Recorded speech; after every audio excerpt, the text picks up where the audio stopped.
So, besides my Economic Policy Institute hat, I wear the co-chair of the American Tax Fairness Coalition hat, which I'm very proud of. So while I have the platform, I want to say a few substantive things before I introduce one of my heroes. First, I'm not really ready to have policy discussions without first acknowledging that we're talking about a qualitatively different type of transition to power by somebody who's going to criminalize immigrants, scare people, profile people of color, discriminate by religion, and undercut our civil liberties. This is not a normal transition, and we can't treat it like that. I have much more than policy differences with this crowd.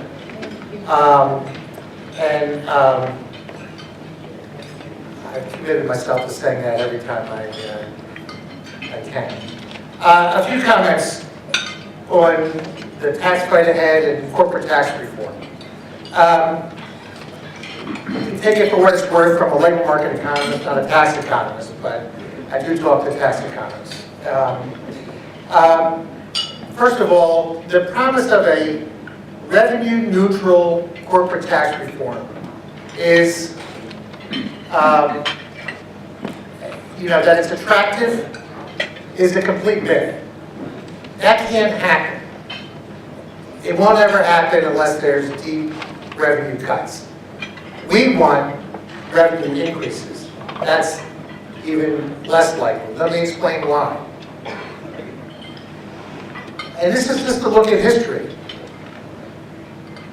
I have not seen a proposal from any business group for corporate tax reform.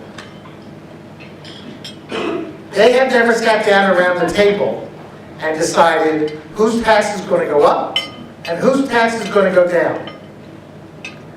Now, if they can't propose one, how are we going to have the Congress do it? That's going to work. If it were possible, then Dave Camp would be a much more famous chair of the Ways and Means Committee, and his proposal would have made much more progress. But it didn't. And it hardly even got business saluting it. So, to me, revenue-neutral corporate tax reform is something that policy wants favor, but it has no constituency. I also want to challenge the policy wants a little bit on it, and which is, I'm not sure we should even believe that revenue-neutral corporate tax reform would have much of an economic impact. We're spending a lot of time fighting for it. Now, the point has been made earlier that lowering the statutory rate matters. How much it matters, I'm a skeptic. But revenue-neutral corporate tax reform means that for every firm or sector where the tax rate goes down, there's another of equal revenue size where the tax rate goes up. So whatever economic benefit you get from the marginal changes in one will be offset by the other, except to the extent that the statutory rate matters. And I'm not so sure that that goal is all that worth pursuing. So shifting from that, we're about to have a big tax fight. Not sure how you fight something that's in reconciliation. But we're about to see large tax cuts. Again, this is round 3 or 4 in my career. I just want to ask one thing, and that is we don't fight these tax cuts or make the first talking point that they raise the deficit. Nobody gives a darn. Republicans don't give a darn. when they run for office, when they govern. Democrats, we had a whole campaign where the Clinton campaign was studiously getting the budget deficit hawks to sign off on her proposals to assure everybody that she wouldn't raise the deficit. Whoopee. That really helped.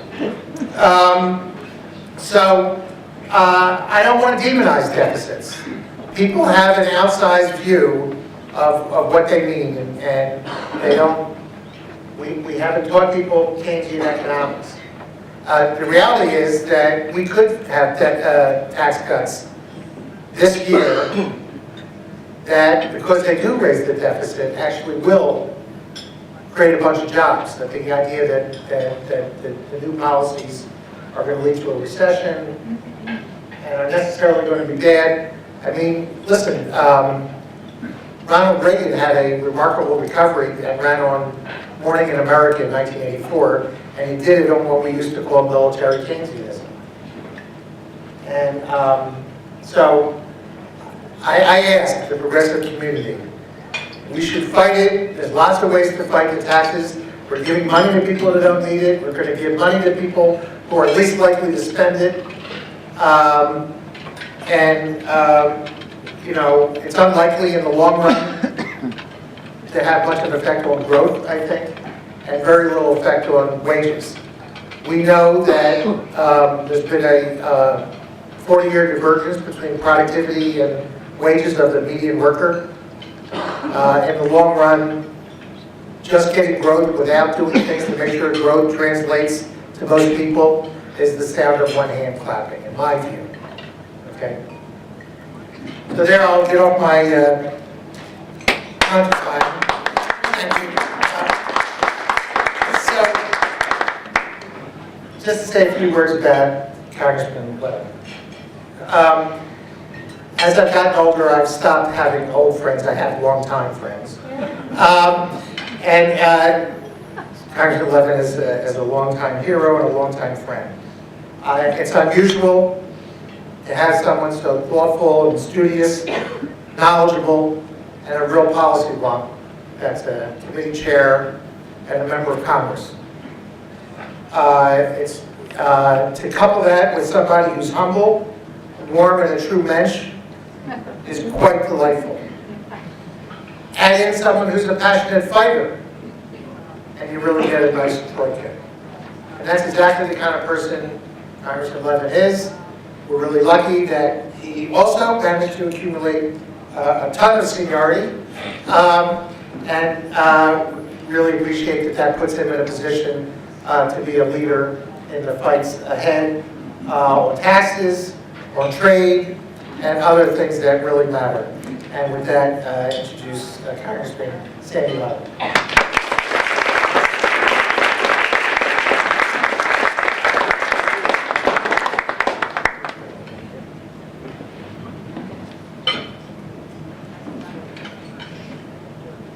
Thank you very much. Well, after that, what is there to say? But I'll say a few words. And thank you for inviting me, the staff's here, Karen especially who works on taxes, Hillary and Daniel, Chief of Staff, who works on Daniel on communications. Let me just start off by saying what I think is really in play here, what's at stake. The President at one point said that the President-elect is pragmatic. It's more that he's pragmatic than ideological. I want to put it that way. Because I think, well, Donald Trump, President-elect, is pragmatic in some respects. I do think there's some real ideology there.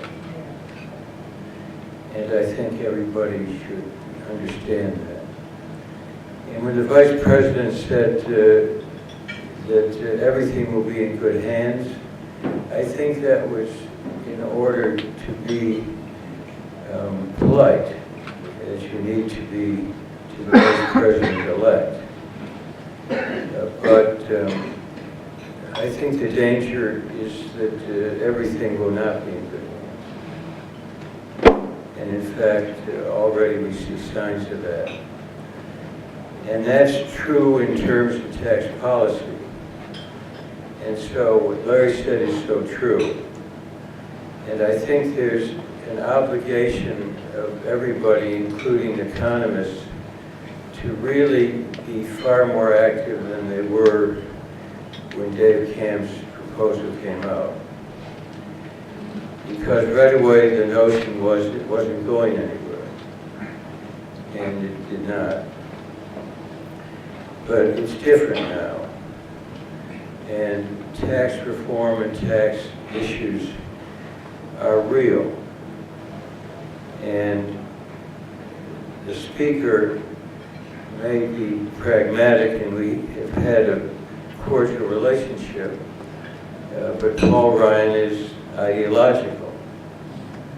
And his view is helping to drive where tax reform appears to be going. And everybody has an obligation to get involved. I'll be brief, but just a few indications of where it's going. The proposal is the GOP better way, and again, there may be some modifications in it. 3/4 of the tax cuts would benefit the top 1% of taxpayers. And everybody should understand, take that seriously, because it's not somebody's whimsical notion. It's part of the ideology. I understand there was earlier some discussion here about the estate tax. There may be a few cases where farms could not change hands. We've always asked people to come forth, and rarely have we had more than one or two incidents where the estate tax that our proposal would have led to hardship there. We're talking about $270 billion over 10 years. That's a lot of money. Also, as you know, they are proposing that what would apply to corporations would apply to pass-throughs.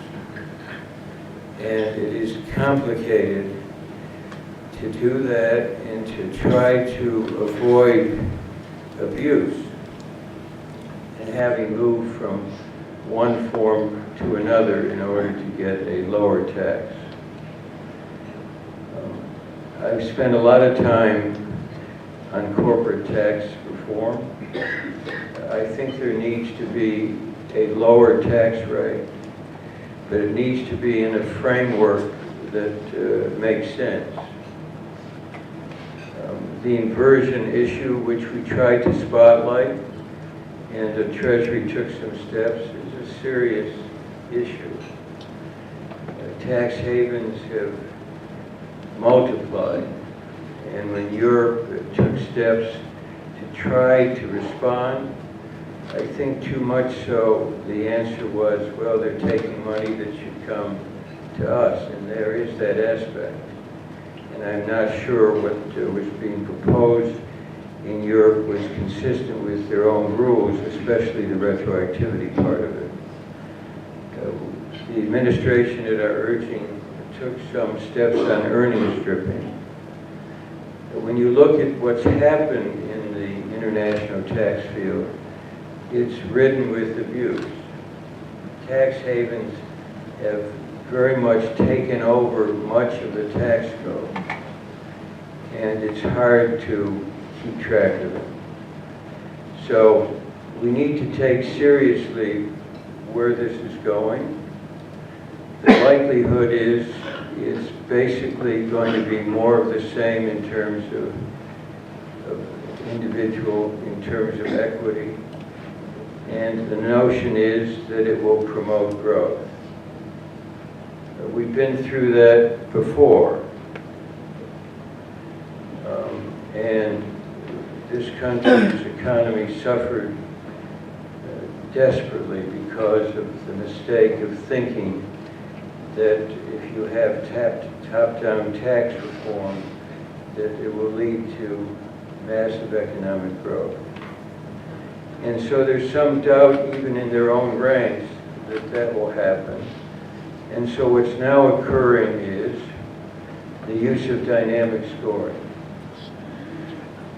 And those of you who are economists and others of you who have some expertise have to help us understand what this phenomenon is really all about and what its implications are. The Joint Tax Committee is wrestling with this, and I think they're trying to be objective. But there's immense pressure on the Joint Tax Committee to try to utilize dynamic scoring to make up for huge gaps. And we need to be very much on our toes. Let me say just a word about infrastructure, because there are new proposals. And it's very true that we have massive infrastructure needs in this country. They've been underestimated. And it's not only highways and bridges. As we saw in Flint, it's the entire infrastructure of this country is very outdated, dangerously so. And there's more and more evidence that lead poisoning is not limited to Flint. And so there is this massive need, and the attraction, as someone who once represented construction workers, it's true that one way to promote economic growth, and a rather sure way, if it's done correctly, is through money for infrastructure. However, how it's done is also important. And you need to try to make sense out of some of the proposals that are coming forward. Because the notice that you're going to have huge bonding, et cetera, that there'll be some down and the rest in tax credits, all of that needs to be challenged. And that's being done because there's a complete unwillingness to increase the gas tax.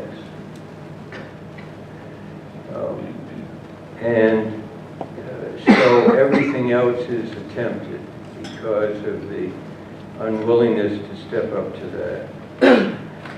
So let me just say a word about deficits, if I might. I think it's true that now both Republicans and Democrats, to some extent, for different reasons, I think, want to minimize the impact of deficits.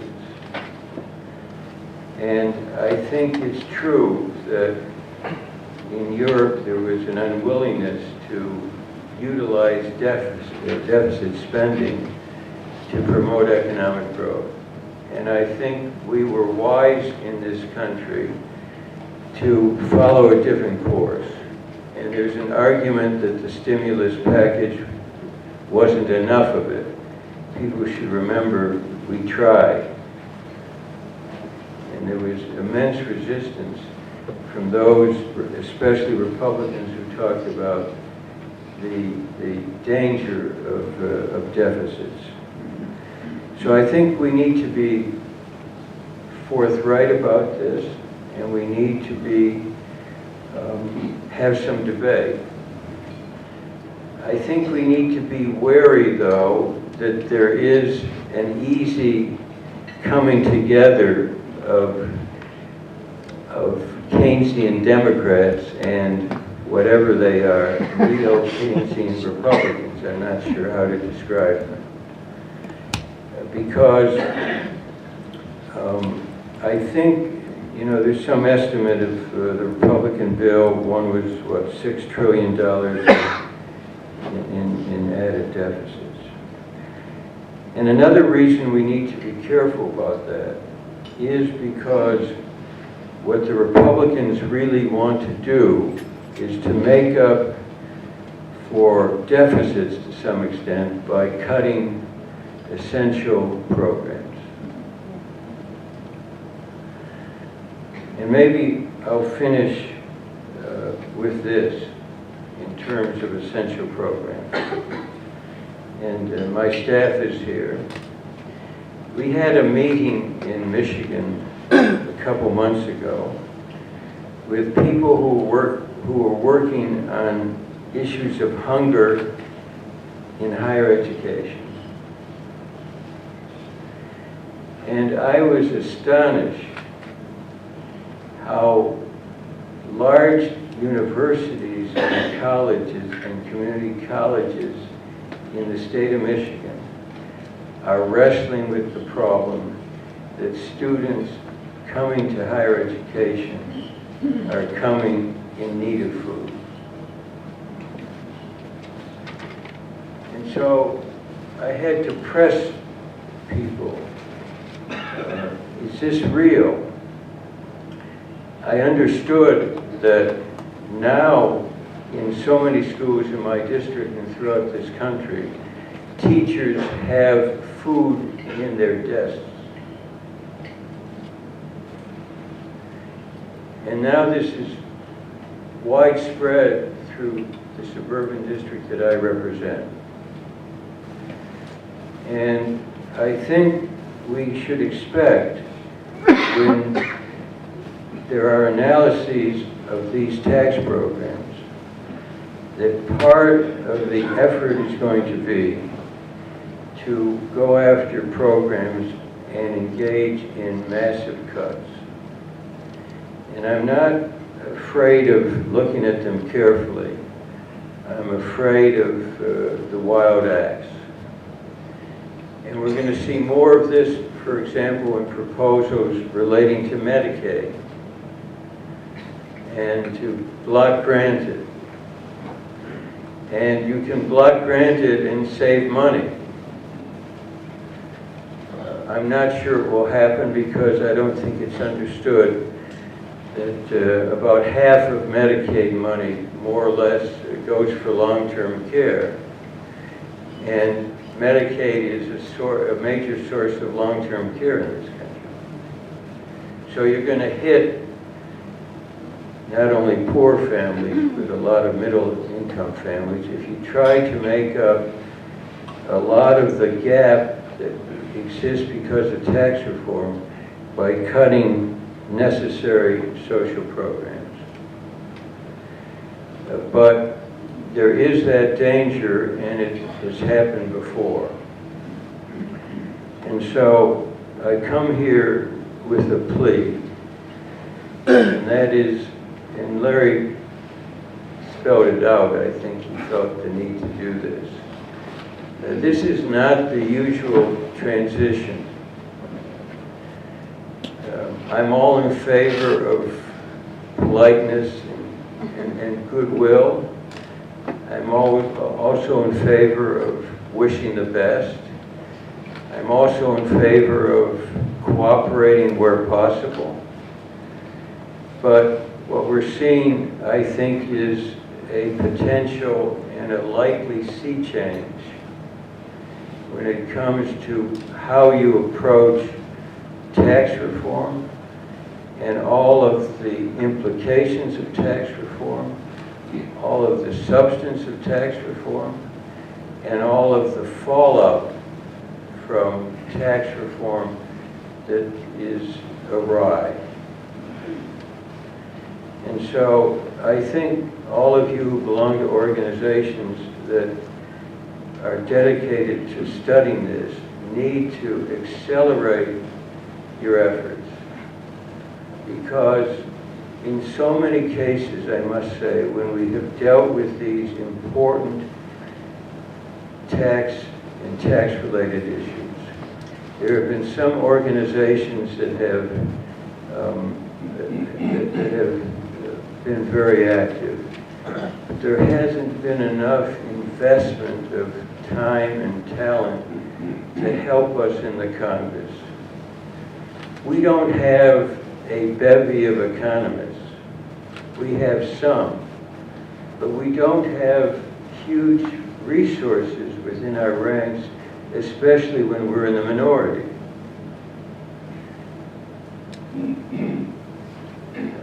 I would alarm you if I told you the number of economists that we have within our ranks.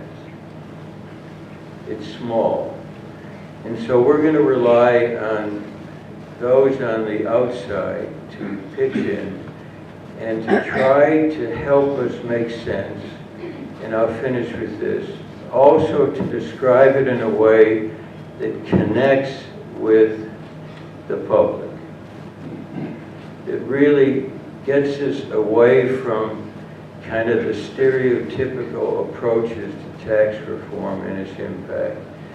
And not only talk about trickle down and not only talk about this and that, but to really try to describe what the likely impact is in the lives of so many people if this is in the wrong place. And look, I mean, I think we may reach agreement on some EITC change. But that's not nearly enough. And I don't want that to mask the basic problems of where this new president and it appears the majority in the Congress are going. Because it is a real danger to the kind of equity and the kind of growth that I think most of you believe in, and that's so essential for this nation. So that's a bit of a sober message.